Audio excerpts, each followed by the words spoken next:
Greetings everyone and welcome to a special edition of Tape Talks, and today I am actually going to talk about, I'm going to try and talk about three different things. Now the first one is relatively minor, and I'll just say this right now, but apparently Minefrenzy Creative is going to reset in order to allow 1.8 items. Now the reset itself, I'm neutral on. I'm not a fan of it, but I'm not against it. But the thing I don't like is I've been told that the plots are going to be a lot smaller than they are now.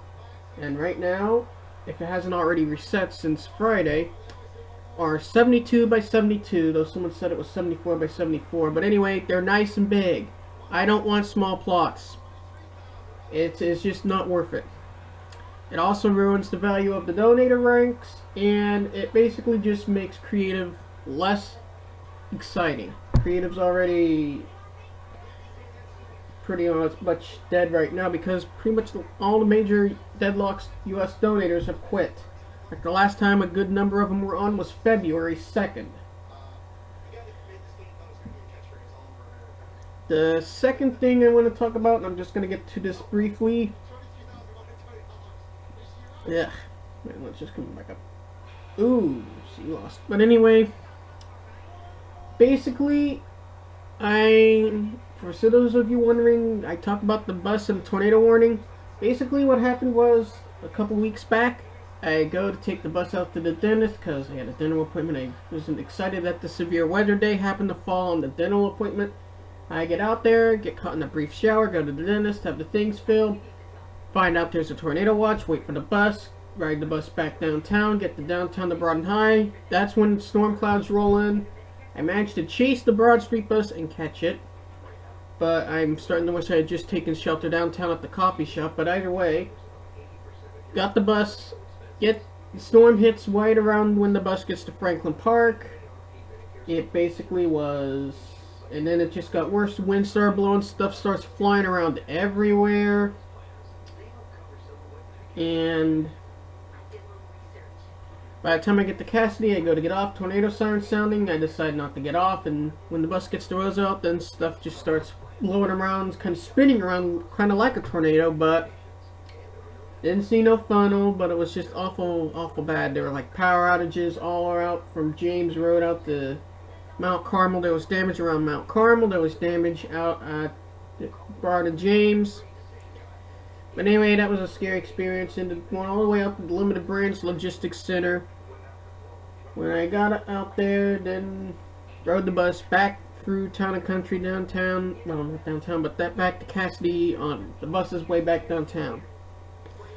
Third quick thing I want to mention, and I might talk about this more in depth next episode of Tape Talks, but what I'm going to be doing is I'm going to start soon, I hope, rating and reviewing servers. So I have a lot of servers in my Transit Authority server list, and I'm adding more. I'm going to start rating and reviewing them, and I will be telling you right now a few things I'll be looking for. Do the servers honor the basic player rights? Now, there are a bunch of rights that should be essential and given to all players regardless of rank. Now, these rights will vary from server to server. So a creative server may have these specific rights, faction server may have this, prison may have this, survival may have this, minigames vary. And I will be looking to see, is the server doing good? Is the things right? Like if it's a creative server, does this creative server have big plots or does it have little plots? And of course I will be saying this right now, I also will be including EULA compliance with the servers.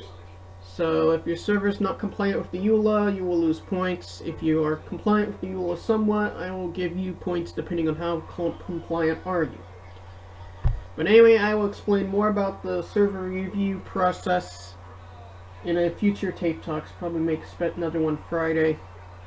But anyway, the main thing I wanted to talk about today is basically, and I talked to a player about this now, I've already forgotten her username, and I'm sorry, I'm just bad with names, so if she's watching this and she thinks I'm forgetting her username, my apologies. I'm just bad with usernames, especially with this name change. You can blame Mojang for that, but anyway, it seems like she and I have both come to a conclusion that most of the kids playing Minecraft, and any games for that matter today, man, it's just a disaster when it comes to the way some of these kids act. Like, some kids are doing illegal stuff on the internet. Like, DDoSing is illegal in the US. It is illegal in Australia. It's illegal in Europe. Canada kind of has it legal, but in my opinion, Canada probably should make it illegal because it's illegal in the US to DDoS someone. So if anyone doesn't know what DDoS is, it's basically using some sort of booter to, once they get your IP, which they can get through Skype or TS3 or any means technically, but once they get your IP, then they put your IP in the booter, then the booter floods your computer with information, and it gives you so much information it basically knocks you offline, in extreme cases fries your router. And I've been DDoSed last summer when my Sprint box nearly got fried, so actually almost about a year ago now that DDoS attack happened. So yeah, wonderful. I was pretty unhappy about it because another time I got DDoSed right in the middle of the Wheel of Fortune contest. But anyway, that is one thing. Other kids are being racist, and this is just something I'm startled at. Now, the girl I was talking to and I were on a server. Now, this server is not one I want to say the name of right now, but I probably will when I get around to reviewing it. But anyway, I was there looking for a couple friends, one of which I was hoping would still play Minecraft, but I'm almost positively quit now, and another player who I've made friends with since I started meandering on there again. But anyway, that server promotes some things that, in my opinion, seem a bit questionable. But anyway, that's the thing. Some kids are being racist, and I've seen players with Hitler skins just being racist against Jews and people that they think were, well, basically this is like a World War II, but only with one hot-headed kid. That's just horrific to see people going around there still being racist. There's other people being racist against blacks. There's other people being racist against Asians, Hispanics, women. It's just horrible. And most servers do a good job of banning or muting the players, but some servers do not. So, and also, a lot of players tend to cyberbully. I know, for one thing, a couple of my friends are being cyberbullied by other players on the server I mainly play on. So, yeah. I think my lunch is coming back up. But anyway, it's just horrendous. When I was given a piece of stuff, something that was supposed to cause drama, one of the people had actually asked the victim if she was this. Then the guy managing the whole Skype conversation removed her, and she couldn't respond back. And then they started going around saying that she was this when she really wasn't, which is just wrong. So, quite honestly, I'm kind of glad for one case that I'm older than most of the kids, because most of the kids around that I see playing Minecraft are either DDoSing, hacking, being racist, cyberbullying, or just downright being disrespectful and stupid.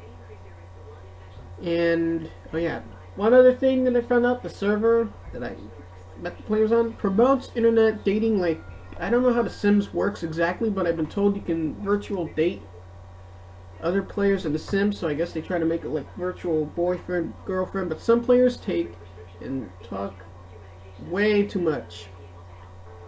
Like one player named, this is his name, SECSI, so sexy. He's trying to make it sound like he's sexy in his username. My God, the stuff that came out of his mouth. Discriminating against all races, discriminating against disabled people, discriminating against people with autism, which I personally take offense to. Not to mention all the inappropriate sexual talk he was talking to girls. That is just horrific. I've also even found on one Minecraft server, because this guy was apparently just blaring out loud, I don't know if he was just kidding or not, but just screaming it out, he was basically saying he was a pedo, and I thought, oh my God, and then I left that server. I never did add that server on the Transit Authority when that guy said that. I also did report that player to the owner. But anyway, I am just horrified at some of the things some kids do, so that is just my opinion, and I know it's something I normally don't talk about, but it actually has me quite concerned for what the generation when these 12, 13, 14, and even 16-year-old kids do when they get older, go to college, and then try to get a job. I'm wondering what they're going to end up doing. Hopefully it'll straighten out, otherwise it's going to be one big wash-up. But anyway, I'm Tape. This has been an episode of Tape Talks. And I apologize right now if I've accidentally angered or offended one of my subs or some. But anyway, you can follow me on Facebook, follow me on Twitter. You can sign up on the Minecraft Transit Authority community forums if you want. Well, I'm Tape. Man, I'm Tape. And just keep in touch and keep playing Minecraft.